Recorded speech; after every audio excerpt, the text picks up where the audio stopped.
What's up, guys? Welcome to Roensch Capital Charts. Today we're taking a look at Tesla stock, ticker symbol TSLA, on a variety of time frames in anticipation of the next trading day, Thursday, May 23rd. All right, guys, Tesla stock here today down $6.49 per share. That's minus 3.48% in regular trading hours. Down a little bit, maybe 50 cents or so here in the after hours, at least as of right now. It's likely to change by the time you see this video. But listen, with any of the after hours movement, when volume is low like it is today, take it with a grain of salt. So let's take a look at Tesla here heading into tomorrow and get the absolute best feel that we possibly can for this stock as we head in tomorrow, pulling out everything we possibly can. We'll try to pull out bullish or bearish bias out of the volume profile. We'll take a look at the psychological levels. Of course, smart money, big money's watching that. We need to be as well. Implied volatility, particularly important if you're trading options. We'll look at the expected move for tomorrow and the directional bias coming out of the chain for tomorrow. So let's get started.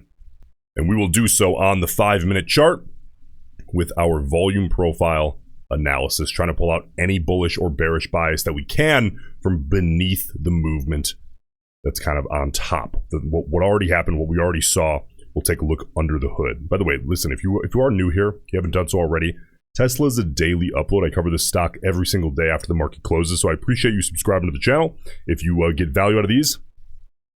And I will keep the Tesla videos coming daily. So let's take a look. Now, what we're really doing here is we're taking a look under the hood and looking at the volume profile in correlation with the movement on the day. And we can pull out bias or lack thereof, which, by the way, on a 3.5% red day, either or tells us a tremendous story. So looking here, the open was very normal. We got a high volume open, quick fade off. As we move into this region of the morning, here, not so much here. You get a little pop and then it fades. If anything, this here is very extremely small bearish bias. I'm not even going to mention it. Well, I already did, so it's too late now. Just forget I said that. I can't assign any there. It's too little. Here, and then arguably here. Okay, now let's go from left to right. This here, you see that typically we expect volume to fade and kind of chop the head off there and continue into this more contextual volume intraday. We had a little bit of increasing and sustained volume there. And again, that tiny bit there that I'm not even going to mention. This here in particular, extremely small, like 5% bearish bias. Here we get a little bit more, maybe 10 or 15% bearish bias. Because ultimately what you're getting here is on a little bit of a pickup in the pace on the downside move, right off that 20 EMA, the purple line. You get a little bit of increasing in volume, and then as the stock begins to consolidate and return back upside a little bit, volume fades off quickly. That's a small amount of bearish bias. Here, again, a small amount of bearish bias. You see an increase in volume, and then it fades off into the green. This pop here, single outline candles. There's way too much of a risk. Can't do anything there. And then this big red bar here is simply a rebalancing bar. You can see very little movement. It's just kind of a little wicky candle with very little actual movement. That's rebalancing being done by algorithms. A lot of buying and selling on the same bar. I tend to ignore that one, even though it's a big red bar and looks scary. There's nothing there. So, on this volume profile, it's a 3.5% red day, right, guys? This chart it needs to be contextual. Bears, you guys are really looking at this hoping for as much bearish bias as you can get in the volume profile. It's not a very small red day, right? So you'd like to see a bias that supports the downside move. Well, we got a little bit, but it wasn't tremendous. It was very small. Okay, in bulls, you can't really expect a lot of bullish bias. So what are you looking for? Well, ideally, the movement's already happened. It's already down 3.5%. So what do you really want?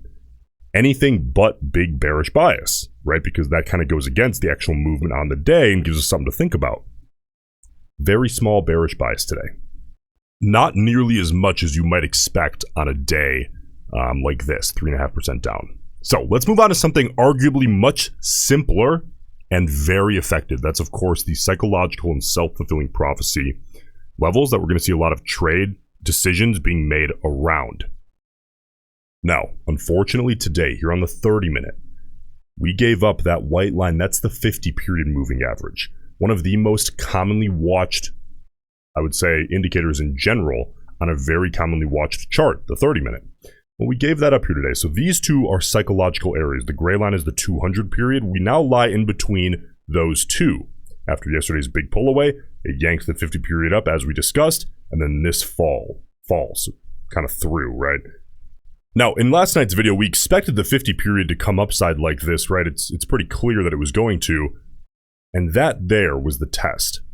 We bounced and then faded downside through, eventually kind of giving it up there on the big rejection, which is kind of where the bears won that break and hold downside through the 50 period. So we now find ourselves about halfway in between both the 50 and the 200 period. It's currently about 1.4% to the upside to the 50 and about 1.3% to the downside to the 200 period, well within a single day potential move for Tesla. Here's what I'm looking for tomorrow. Bulls.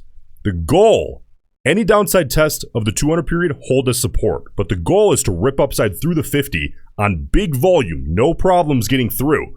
And then a low volume retest, and boom, a high volume bounce, pull away, reclaim it as support, wash what happened today away. Bears, any upside test of the 50 period, you're going to want to see that reject. And the goal, high volume downside break through the 200, low volume retest, rejection off the 200 period on high volume as it pours back in. A big sample size agrees with the rejection. Reclaiming that as resistance will be a win for you guys on the 30 minute. Now, the 4 hour here, you can see that we're coming back in, but the 50 period is still about 2.25% away. So it's a little further, but if it comes back into play, I'm clearly going to be watching that as a level of likely very high interest. This is a very common chart, and the 50 period is almost everyone has it on their 4 hour chart. So I'm going to be paying attention to that. Of course, in that case, it would be a pretty big red day. But, you know, bulls, you'd want to see that hold as support, not to make it worse. But bears, a downside break to that 50 period and holding that as resistance, that could set you guys up for a test, at least in the near term, of the 200 period. All right, now let's move on to the most important chart of all. It's going to be the daily. You can see here on the daily, we currently find ourselves about 4.75, 4.8% away from that 50 period or the 50-day moving average here on the daily chart. But there's a much more, I would say, relevant in the immediate term story here on the daily. You guys remember 180 was a huge, huge level here on Tesla for the last week or so. Yesterday, we finally ripped through. Well, we now find ourselves sucked right back to 180. The level here, bulls. If we can hold 180, that is very clearly previous support that then turned into resistance being turned back into support. But we're testing it right now. We haven't proved anything yet. I want to see a bounce away from 180, whereas bears, if you could get back down and give up 180 yet again, you could potentially look to turn that back into resistance, which would be great. Now, implied volatility. In comparison to the last week, it's a little high. Okay, in comparison to the last month, I would say it's a little probably moderate. Kind of in the mid-range compared to the last month. And compared to the last 3 months, which is the entirety of this chart here, it's in the mid, arguably low range. Okay, so it's very important to understand the context of where that lies in relation to your personal intended trade time frame. Because IV, seriously guys, IV can absolutely make or break a trade. If someone just has a directional bias, they're like, okay, I'll buy calls. A lot of beginners do this. It's a fatal error. Sometimes it's time to buy calls, like if IV is super low in comparison to your intended trade time frame. But if you have a bullish bias and IV is super high and you're just ignoring that, you're taking on a massive risk of IV crush that you don't even know is there. In that case, you know, let's just be straight up. Someone like me, I'm not even thinking about buying calls. If I want to take a bullish position, I'm either using a spread or I'm selling puts strategically. Buying calls in a situation like that, especially if you're not aware of the elevated IV, that can break you. But here, you know, compared to the last week, little high, last month, mid-range, and last 3 months, mid to low range. Okay, now, expected move. Wednesdays are the day where we kind of have to do this a little bit differently, but it's easy. Let's take a look.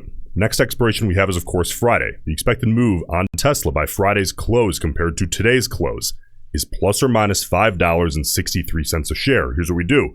Divide that by 2 days, Thursday and Friday, because we're trying to get Thursday tomorrow. And then we add back 50%, to make up for the fact that that assumes 2 red days or 2 green days in a row, the initial calculation. That gives us a plus or minus expected move of $4.22 per share, approximately. That's what the market's pricing in terms of volatility. But I like to shave a little bit off, which for me, and the reason I do that is because we only have 2 factors left, Thursday and Friday, and adding back 50% makes a lot of sense when it's Monday. But by the time you get to Wednesday, I think it needs to be a little lower than that, at least in practice. So the expected move today, the way I interpret it, is the market seems to be thinking we're going to see a plus or minus move on Tesla of about $3 or $4 a share here tomorrow. And you might be thinking, okay, well, that's great. The volatility baseline expectation out of the market, that's good to know, but what about directional bias? Well, let's look at the volume. About 1.56 million contracts traded today. 839,000 of those were calls and 721,000 were puts. It's pretty even, but a slight call side bias on the overall call put ratio. But if we break that down by time frame, the 0 to 20 delta range, those short-term speculators, the bias starts to lean more bullish. 319,000 calls, 217,000 puts. Listen, if these daily Tesla videos are helpful to you, the best thing you can do to help the channel grow is absolutely free, and it takes half a second. Please leave a like on the video and then get out of here and enjoy your day. I appreciate it, and I'll see you in the next one.